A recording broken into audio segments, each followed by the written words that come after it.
বিসমিল্লাহির রহমানির রহিম।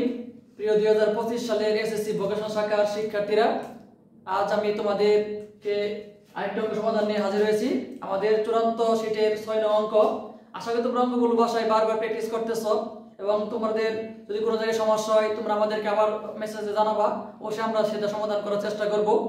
তবে তোমাদের এই অঙ্কগুলো বারবার প্র্যাকটিস করতে হবে। Practice makes and perfect. অর্থাৎ তোমাকে বারবার যখন অঙ্ক বারবার সমাধান করবে তখন দেখবে অঙ্ক তোমাদের মাথায় অটো এসে যাবে। ঠিক আছে, চলো আমরা অঙ্কের সমাধান করি। তাহলে অঙ্কের দাগ দেওয়া আছে কি, মোট 120টি 25 পয়সার মুদ্রা ও 50 পয়সার মুদ্রায় মোট 35 টাকা হলে কোন প্রকারের মুদ্রার সংখ্যা কয়টি? তাহলে মনে করি এই অঙ্কটা অনেক নিয়মে করা যায়, আমি একটু সহজ নিয়ে করে দিতেছি। মনে করি 25 পয়সার মুদ্রা, 25 পয়সার মুদ্রার সংখ্যা xটি এবং 50 পয়সার মুদ্রার সংখ্যা, তাহলে মোট মুদ্রা আছে কত? 120টি। তাহলে আমাদের কি করতে হবে, 120 থেকে এই 25 পয়সার মুদ্রা বিয়োগ করে দিতে হবে। তাহলে 120 মাইনাস xt।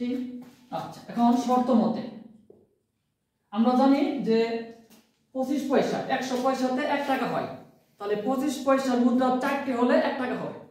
তাহলে আমাদেরকে এই 25 মুদ্রাকে টাকা বানাতে হলে কি করতে হবে, 4 দ্বারা ভাগ করতে হবে।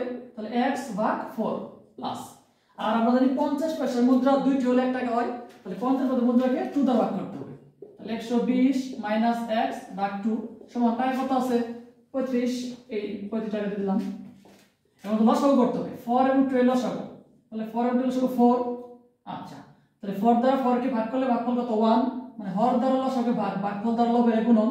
4 দ্বারা 4 কে ভাগ করলে ভাগফল হবে 1। 1 দ্বারা x গুণ করলে x প্লাস 2 দ্বারা 4 কে ভাগ করলে কত হবে? 2। এর 2 দ্বারা গুণ করতে হবে লবকে। তাহলে 2 এবং 2 দ্বারা 120 কে গুণ করি কত হবে?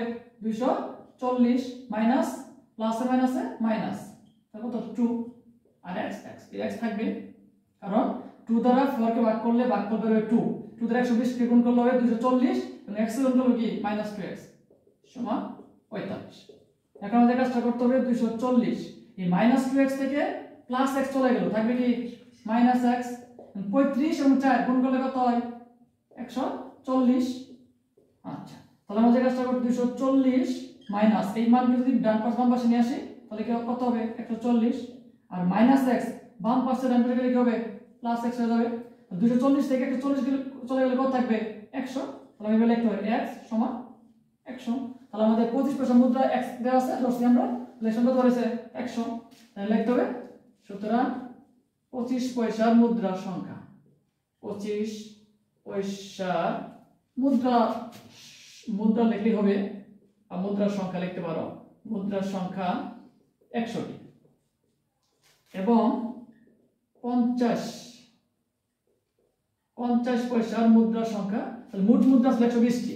তাহলে 120 থেকে আমরা 100 কি করব? মাইনাস করে দেব। তাহলে বিয়োগ করলে কত হবে? 20টি। এটাই আমাদের অ্যানসার।